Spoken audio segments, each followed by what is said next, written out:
Africa's hunters and nomads have tracked and mind-mapped the African landscape since the dawn of time. The ancient art of tracking is the original human science.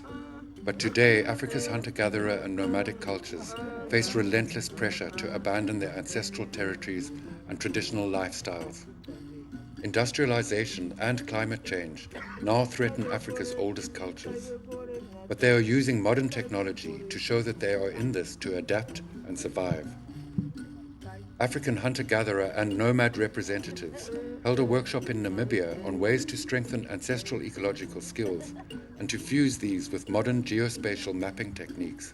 Their aim is to enable hunting and nomadic communities to map the biodiversity and cultural resources of their ancestral territories. This will empower them in land disputes and contribute to the World Database on biodiversity and climate change. The workshop was organized by IPAC, the Indigenous Peoples of Africa Coordinating Committee. Since time immemorial, what we have, in knowledge, and we believe by bringing ourselves together here, we can be able to capture all that, and we can make, a better Africa, and maybe an example to the rest of the world. When I looked at everybody yesterday, I thought all the African indigenous activists are all here. And I hope that when we go back home, we are going to really do a great job towards, putting or to implement some of the issues that we shall get from here. IPAC is an indigenous peoples network that is in 150, that works with 150 organizations in over 22 countries. Je suis de la communauté Pelmbororo du Tchad. Les Pelmbororo sont des pasteurs nomades qui sont des éleveurs. Nous sommes des éleveurs, pasteurs. On fait l'élevage sur des terrains très vastes. Ça veut dire que nous sommes confrontés à des problèmes de terre. We are the only ones that have been able to reach the very, very grassroots, the very, very vulnerable people like the hunter-gatherers, nomads and pastoralists that are all over in Africa. Je vais me baser en ce qui me concerne personnellement et en ce qui concerne ma communauté, la cartographie sur un lieu qui n'a pas de relief, ça veut dire sur un lieu à des dimensions comme chez nous. The workshop is going to be talking a lot about the CBD and the climate change, and these are very difficult topics. They are very difficult issues usually at the international level. Maintenant, on fait pour les 3 dimensions une cartographie sur 25 km. Mais hors chez nous, 25 km, c'est pour un seul berger. Vu le nombre de nos bétails, vu les déplacements, vu le manque maintenant de pâturage, on se déplace sur de longues distances. The workshop assembled pioneer trainers in geospatial information technology, including cyber tracker software inventor Louis Liebenberg and Giacomo Rambaldi of the Technical Center for Agricultural and Rural Cooperation in the Netherlands. The 3D modeling process, I would not talk only about the output, but the process is empowering people simply because it coalesces people. People get together, work together, and they believe in themselves. And then people who considered you as illiterate, they see that you are a holder of a wealth of knowledge, and then they start respecting you. They start talking to you on a peer-to-peer basis. Tools like cyber tracker, participatory mapping, and 3D model, they can actually help, or they have potential to help indigenous people, particularly San in Southern Africa and all other minority groups in Africa, to advocate for their land rights and for their territories. And in most cases, particularly the San people, is that their culture is so land-based, and their land is now being taken away. They are taken away from their lands, and then the culture is actually somehow dwindling, and there is nothing that is keeping it alive, because the whole being is centered around the land. And the pen itself is a salty pen, and it's now called Edosa. Edosa is meaning white lattice place in Otivambo, but we can say it Kupas. So Kupas, we mean it, we trace. The information have come from our elders, which I have told you, like Hans, Haneb, Kadisen, Khomo. Those is one of the good hunters in those days. So those information, we go to them, ask them, and then they tell us, or other questions like, what was been done at that water hole? And then he said that water hole was a small town for Bushman people. Before they go to another place, they have to come there, at least to drink water or at least to say hello for them and to pass through.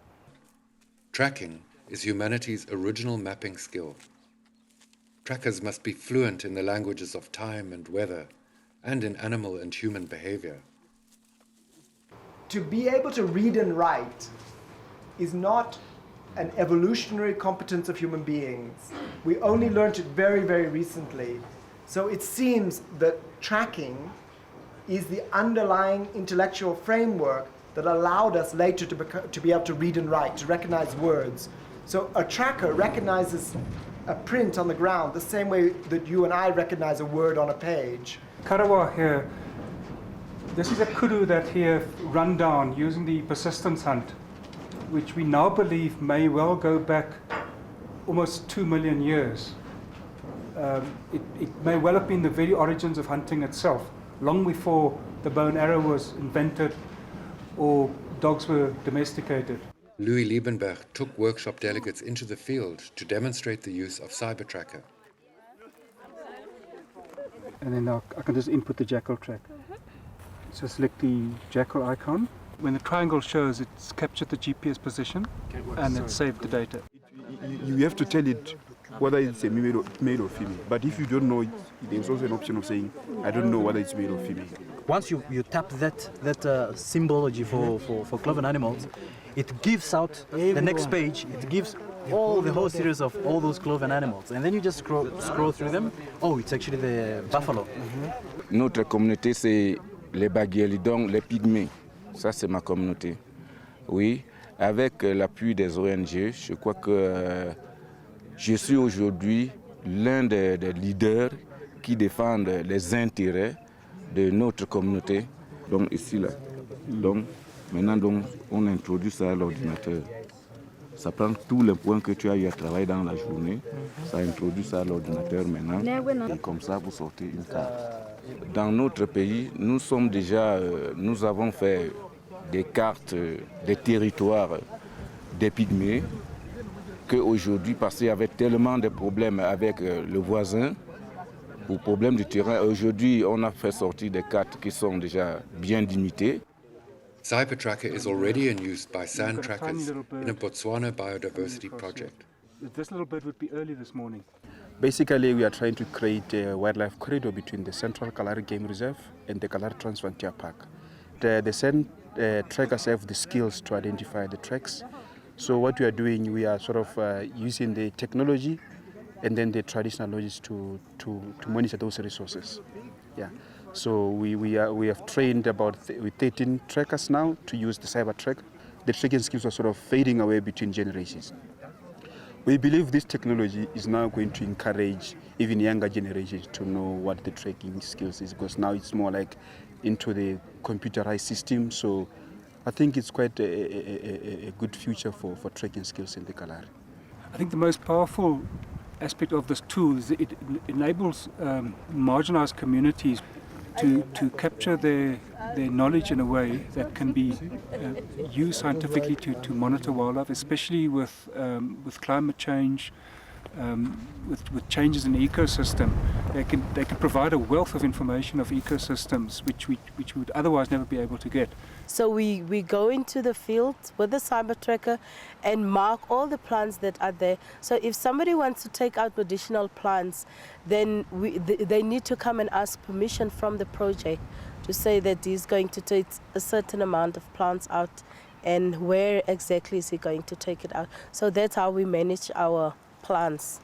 The ecological destruction in Mau Forest is pathetic.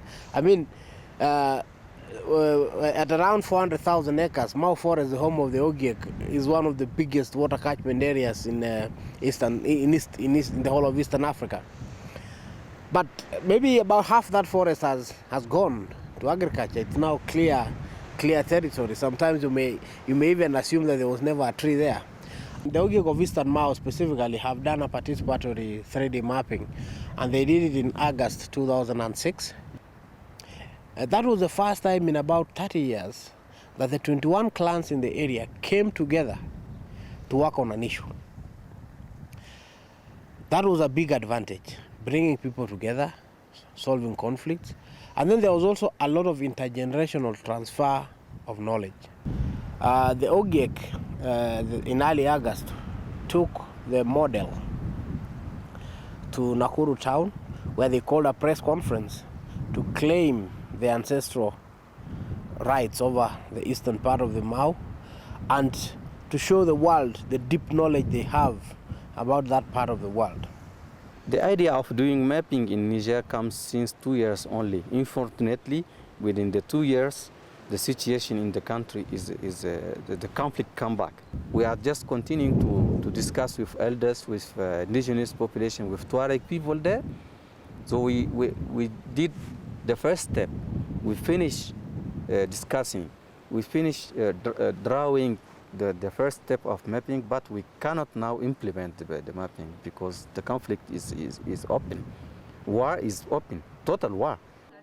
Delegates left the workshop determined to use the skills they learned here to strengthen their land rights and cultural advocacy campaigns across Africa. What we're hoping that people are going to take away with them is some insight into what makes for good and effective advocacy. So good and effective advocacy means putting the local needs at the center of your strategy, but understanding that there are UN international instruments that protect the rights of indigenous peoples. And what you want to do is know your rights, know your community, and then approach your government in a healthy, intelligent, strategic way through alliance building to recognize those rights, to bring about those changes, to bring about a recognition and a value of what hunter-gatherers and pastoralists offer inside Africa. Ce qui m'a impressionné, on a vraiment un lien. Malgré qu'on n'est pas des mêmes peuples, ni des mêmes territoires, mais on a les mêmes problèmes sur les terres, sur le pâturage, sur la cartographie. On dirait qu'on a fait la cartographie de chez moi. Et ça m'a vraiment impressionnée et je suis tellement contente d'être avec tout le monde ici.